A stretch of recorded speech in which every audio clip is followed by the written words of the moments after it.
são 12 coisas que eu separei que estão numa programação e eu já vou adiantar para vocês.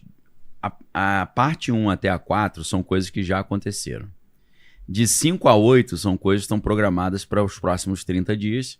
E de 9 a 12 são coisas que estão programadas aí pelos analistas, se as coisas continuarem como estão, para acontecer até o final do ano. Tá. Beleza? Então, Vamos lembrando, pra primeira parte. de 1 a 4 são coisas que já aconteceram.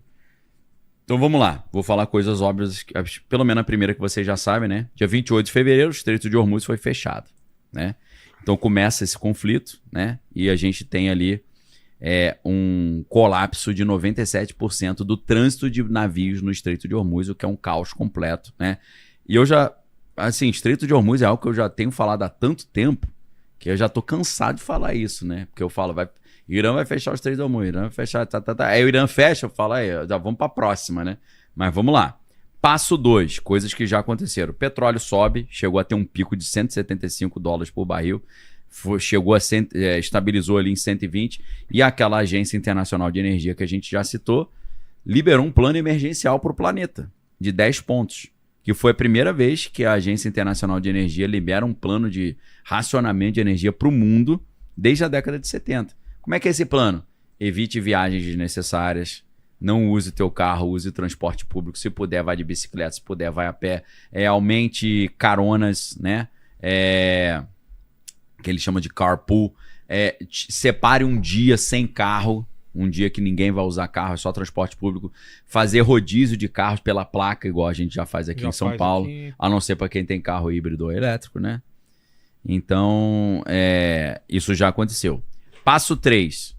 1 milhão de toneladas métricas de fertilizante retidos no Golfo. Cara, isso aqui uma hora vai pipocar em falta de comida. É porque demora, né? Não é o fertilizante tá parado lá e acabou tudo aqui. Você tem um intervalo até as coisas ficarem estranhas, né? Preço da ureia nos Estados Unidos, ureia é o fertilizante, subiu 32% numa única semana. Imagina, o cara que tinha investimento em índice de ureia, o cara triplicou, não, multiplicou e por 32% do seu patrimônio, né? Um crescimento de 32%. Agora a gente vai começar, passo 4 é o último do que já aconteceu. A janela de plantio da primavera, ela tá abrindo agora, para você, a próxima safra. A galera tá plantando agora. Como é que você vai plantar sem esses insumos? Entendeu? Então os agricultores do mundo inteiro não estão tendo acesso aos fertilizantes. Então é um problema que vai reverberar mais para frente. Quem é prudente, enxerga para onde que as coisas estão indo e se prepara. Claro. Daniel, vai me preparar como? Você está falando para eu estocar comida? Meu irmão, faça o que você quiser. Tá? Lá na Arca eu dou dicas para os meus alunos lá. Mas você faça o que você quiser, se você não quiser fazer nada. Mas pelo menos pense nisso. Imagine, cara, e se acontecer algo dessa natureza, tá? A gente segue aqui sempre a lógica do seguro. Qual que é a lógica do seguro? Espere o melhor, mas prepare-se para o pior. Principalmente se você tem família, se você tem pessoas das quais você tem pessoas, vou reformular a frase, pessoas que dependem de você, da sua boa gestão, da sua boa administração. E aí, passo 5. Agora a gente vai falar das coisas, tendências para os próximos 30 dias, tá? A quebra da safra, se continuar com falta de fertilizante, ela começa a se consolidar, ou seja, o plantio não vai acontecer do jeito que deveria. As safras de 2026 da Ásia, África e América do Norte já estão comprometidas. Daniel, quer dizer que a Ásia, África e América do Norte não vai produzir nada de comida? Vai produzir, mas numa quantidade inferior àquela que aconteceria se a ureia tivesse chegado, tá? Passo 6, perspectivas para os próximos 30 dias. Preço dos alimentos explodindo globalmente, comida virando uma coisa muito difícil de acessar. Custo do frete chegando a triplicar. Cara, você imagina. Se o frete triplica, o produto que ele está transportando triplica também. E tem produto que nem vai valer a pena. Não vai valer a pena. Então a gente está pensando em coisas sumindo das prateleiras, né? O Programa Mundial de Alimentos, né, que é um programa para ajudar pessoas que em situação de fome, ele alerta que para mais de 45 milhões de pessoas em situação de fome aguda. Tá? E, infelizmente, isso bate mais nos países mais pobres, Porque países mais pobres, eles têm dificuldade de produzir comida localmente. Então, eles compram comida, eles importam comida. Então, a comida, ela não apenas chega 3 vezes mais cara, e um país pobre não consegue dar conta, mas ela também pode nem chegar, o que ainda é pior. Para um país que está dependendo de logística, né? Pois é. Eu só tenho comida se o navio chegar. O navio não chegou, como é que fica? É complicado. E quantos são autossuficientes em comida Exato. no mundo, né? Não é coisa muito comum. Passo 7. Usina de dessalinização do Golfo, que são movidas também a petróleo e gás, começam a operar debaixo de pressão. Tá?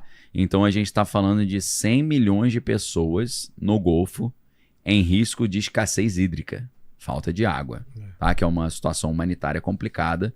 Você tirar de um povo, mesmo que num contexto de guerra, água e comida, é crime. Isso a gente está configurando crime de guerra. Etapa 8. Déficit de financiamento nesse programa alimentar, que ajuda várias pessoas ali que estão passando fome. E a previsão é que das 360 milhões de pessoas que eles ajudam, eles só vão conseguir ajudar 110 milhões. Ou seja, só 1/3 das milhões de pessoas que recebem ajuda alimentar vão receber. O resto... A galera vai ficar à deriva aí, à mercê da misericórdia de Deus, né? Etapa 9. Perspectiva de condições de fome em 31 nações africanas e 8 nações asiáticas, que são nações que dependem de assistência alimentar externa. Então a gente está vendo uma perspectiva de crise alimentar humanitária seríssima, né?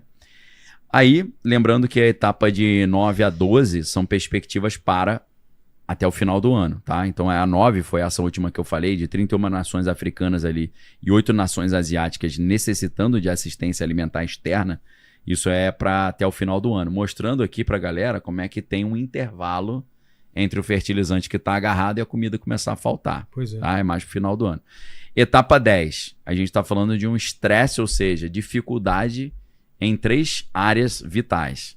Estresse hídrico, estresse alimentar e estresse energético. A gente está falando aqui de falta de água, falta de comida, falta de energia. Se isso começa realmente a acontecer, a gente tem um cenário de guerra civil, ou conflito civil, caos nas ruas. Por quê? O Estado, ele tem essa função de prover. Do uso da força, caso a ordem seja quebrada. Exato. Não, mas assim, na ótica do povo, olhando para o Estado, eles imaginam que o povo tem a obrigação, ainda que isso possa não estar no papel, na lei, mas o povo olha para o Estado como o Estado tendo a obrigação de trazer energia, comida e água. Claro. Né? Você paga imposto. Você paga os impostos. E quando você olha para o Estado e você paga o imposto e o Estado te arrocha, te amassa, mas ele não consegue nem prover comida, água e energia, a tendência é que o povo comece a se rebelar contra o Estado. Pois é.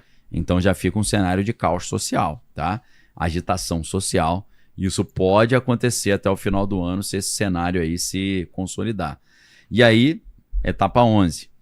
A inflação dos alimentos se consolida, ou seja, a tendência de aumento do preço dos alimentos para os próximos 12 a 18 meses, um ano e meio. Preço da energia sempre muito elevado e os bancos centrais ficam encurralados. Por quê? Aquela história que a gente estava falando antes do juros e relação entre juros e inflação. É uma inflação, Vilela, que mesmo ela estando alta, se você aumentar os juros, você não resolve ela. Porque essa inflação não é preço subiu porque o consumo está alto. O preço está subindo porque o produto não subiu. Então, o Banco Central ele não consegue operar mais nisso. Começa a ter um racha ali, uma fratura nesse sistema. E a etapa 12, né? Que você começaria a ver crise em cascata da dívida soberana dos países dependentes de importação, que não conseguem simplesmente pagar as suas contas com um petróleo a $120 e fertilizante a $200 e um frete 3 vezes mais caro, né? Então, é um cenário extremamente preocupante e um cenário que não fica fora do cálculo, mesmo que a guerra acabe agora. Isso já é uma consequência que já aconteceria de qualquer forma, porque a bomba já explodiu lá, né? Entendi. Aquela ideia que a gente falou que a bomba explode, até o barulho chegar aqui demora um pouquinho. Ou quando você vê um relâmpago, né? Aí até a galera calcula, né? Pô, demorou tantos segundos para chegar, então não tá tão perto, né? Então a ideia é um pouco essa. E aí o que acontece? Você vê, a guerra na Ucrânia, ela já tinha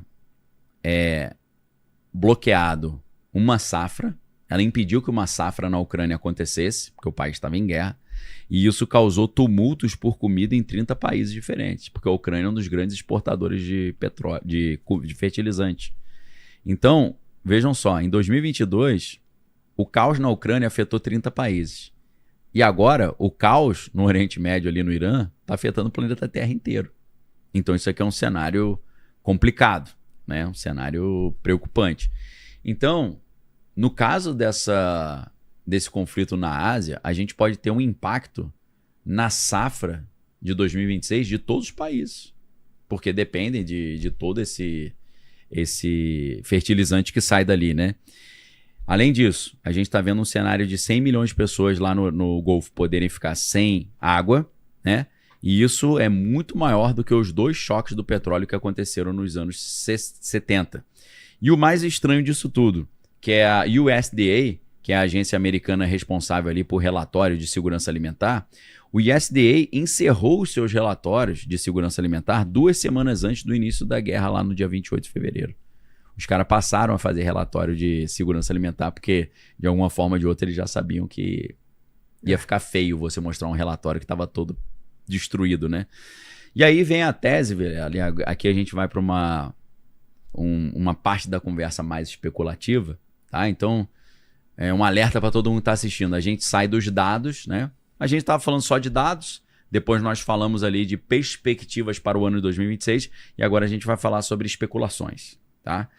Existe uma especulação de que isso não é por acaso, que isso não é coincidência, que isso aqui é algo proposital. Por quê? Se a gente conecta, Vilela, esse cenário de escassez de energia, água e alimento no mundo, com aquelas tendências para 2030, que o Fórum Econômico Mundial publicou em 2016, você não vai ter nada, mas vai ser feliz. Cara, isso aqui literalmente, porque se você não tem comida, energia e água, você não tem nada, meu irmão. É o básico, né? O básico. Então isso aqui é o mundo sendo colocado numa situação de escassez. Escassez gera o quê? Dependência. Dependência gera o quê? Gera controle.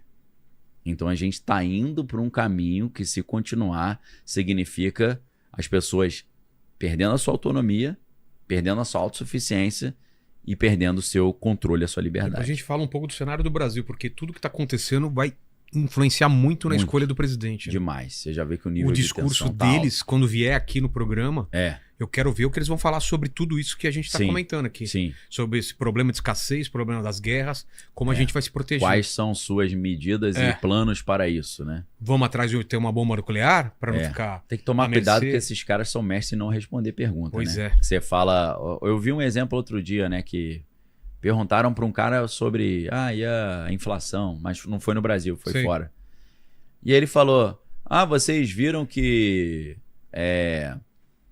Vocês viram que teve um eclipse, não sei o quê, que o Sol... Os caras, e não falou nada sobre a inflação. Que a gente é otário, né, meu irmão? Então tem que tomar cuidado, esses caras são ninja, né? Os malucos são ninja do Sambari, né? Pois é. Então, Vilela, a minha preocupação é que isso que a gente está vendo no mundo hoje está indo muito na linha dessa ideia de você não vai ter nada. Entendeu? Deixa com a gente. Você não vai ter nada e vai ser feliz. Já começou com o lance de não compra mais CD, a gente tem aqui... Paga pra ver filme. Aluga casa, não tem a casa. Aluga carro. Paga uma assinatura. Né? Eu nunca fui fã dessas paradas. É complicado. E a inteligência artificial, ela traz um pouco isso, né? Porque você usa ela por meio de tokens ou usos e você paga pelo uso, né? Você não compra uma inteligência artificial, você paga... Tá toda hora dependendo Você paga o que você tá usando, né? Você paga pelo uso, né? Então isso é interessante também. Agora...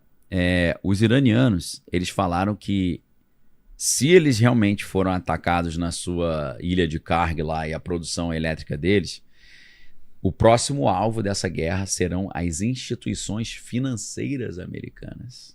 Aí a gente cai no dia zero, porque seria um ataque cibernético, entendeu? Que é um ataque cibernético de dia zero. O que é um ataque cibernético de dia zero? É aquele ataque cibernético que você não previu. Foi impossível de prever. Caiu um band-aidzinho aí, ó. Uma band-aid aqui. Soltou aí. Fazer coleta de sangue hoje. O dia zero é aquele negócio de falar, aí, pô, tu me pegou de surpresa, irmão. Por essa, eu não vi que tinha uma brecha ali, né? E é por isso que a galera fala que é importante se atualizar seu celular, né? Que às vezes tem gente que chega ali o pedido da atualização e ele não atualiza, né? Aí, primeiro que o celular fica lento. O aplicativo deixa de funcionar. Fica tudo emperrado, porque fica um arquivo grande. E geralmente, muitas dessas atualizações vêm com correções de falhas que eles descobriram, né? Que a galera fica ali sempre buscando falha. Então, é importante atualizar os aparelhos pensando nesse sentido, né? Então, o presidente do parlamento iraniano, que é o sobrenome dele é Ghalibaf, ele afirmou nesse domingo agora, né, ontem, dia 22, que as instituições financeiras que financiam o orçamento militar dos Estados Unidos se tornarão próximo alvo legítimo dos iranianos. E eles falaram especificamente sobre os títulos do Tesouro Americano. A frase dele foi exatamente essa. Os títulos do Tesouro Americano estão banhados com sangue iraniano. Ao comprá-los, você está na prática comprando um ataque contra seus próprios ativos e infraestruturas, escreveu ele. Estamos monitorando seus portfólios e esse é o seu aviso final. Ou seja, além disso, eles também disseram que poderão fazer danos irreversíveis aos alvos de energia, de tecnologia e também de dessalinização dos países ali do Golfo. Então, Vilela, para piorar, pode ser que aconteça um novo 11 de setembro, só que agora cibernético, digital. Já pensou? Imagina os caras muito maior. derrubando o banco, sistema de hospital. Aquela minissérie com o Robert De Niro? Então, é dia zero. Dia zero que chama? É dia zero. Hora zero. É dia zero, verdade. Começa com ataque cibernético? Começa com ataque cibernético, 3 mil pessoas morrem, metrô, carro, tudo bate, capota. É um side job, né? E aí, então, aí a gente, como eu avisei a galera que a gente ia para especulação, quando eu olho isso aqui, dos caras falando que quem compra título do Tesouro vai virar nosso inimigo, existe um desencorajamento às caras de comprar título do Tesouro. É exatamente o que os americanos querem. Os americanos eles estão no momento que eles não querem que os caras comprem título. Eles querem que os detentores da dívida americana vendam a dívida para os americanos. Por quê? Porque eles querem enfraquecer a ideia de que é legal investir nos Estados Unidos para que as nações que controlam a dívida americana se desfaçam dos títulos que elas têm. Esse é uma das primeiras etapas do grande reset. O que acontece com o dólar? Nesse primeiro cenário. momento, o dólar baixa. Ah, tá. O dólar baixa porque a galera não quer mais dólar. Não é bom mexer com dólar. Porque o que os iranianos estão dizendo? Se você compra título americano, você virou meu inimigo, eu vou te atacar. Então o cara fala, acho que eu vou me desfazer dos meus títulos. Os Estados Unidos, obrigado. Porque o cara tá vendendo o título que ele tinha comprado barato. E aí o que acontece? Quem detém os títulos americanos? Principalmente Japão, primeiro lugar, depois a China. China tá vendendo o título americano adoidado. E a galera tá saindo do título. E é exatamente o que os americanos querem. Eles querem que tenha um rebaixamento da classificação dos Estados Unidos, daqueles Moody's, né? Aqueles Fitch, que é 3A, aí vai para 2A, 1A. Eles desejam isso. Qual que é o plano? Isso é um plano muito bem arquitetado. E lembrando, a gente está no setor especulativo da conversa. Downgrade dos Estados Unidos, rebaixamento da classificação americana para desencorajar as pessoas a investirem nos Estados Unidos. Os americanos controlando o swap bancário. O swap bancário é quando um banco empresta dinheiro para o outro para ajudar. Dificuldade de acesso ao dólar. Então, um incentivo aos países abandonarem o dólar e passarem para outra moeda. E aí, o que acontece, Vilela? Aí vem o evento Cisne Negro. O evento Cisne Negro é o catalisador, é o ponto fora da curva. Se isso acontecer, esse dólar que está saindo da mão do Japão, da China, da Índia, que já está voltando para os Estados Unidos, aí ele volta muito mais rápido, porque os investidores, como eu estava falando no início, quando eles estão com medo, eles mandam o dinheiro de volta para os Estados Unidos. E aí, o que acontece? O dólar, nesse caso, aí ele vai subir pra caramba, porque ele vai virar um ativo escasso no planeta. O dólar muito alto, o que acontece? As nações quebram. Os países quebram se o dólar fica muito alto. Porque as nações, muitas precisam de ter dólar para comprar petróleo. Aí eles vão ter que pagar uma fortuna no dólar para comprar petróleo. Quebra. Não vai conseguir fazer esse jogo. E também O dólar muito alto, os países que têm dívida em dólar, a dívida fica impagável. O país fica insolvente.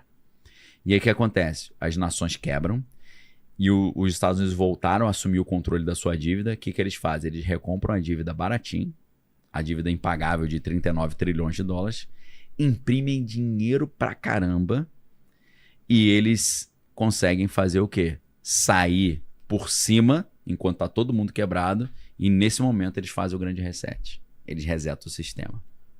Então, quando eu olho isso aqui, o Irã falando quem comprar título é meu inimigo, e isso tudo, as 12 passos que eu mostrei, falando que comida, energia e água tá sumindo, eu falo, meu irmão, isso aqui é o grande reset, cuspido escarrado, igual os caras falam, né?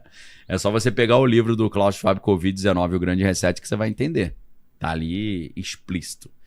Então, pessoal, essa parte aqui, final, foi mais especulativa. Mas coloque isso no teu radar, anota no teu caderninho, porque eu tô te dando insights ou checklists para você ver se você vai marcar ou não.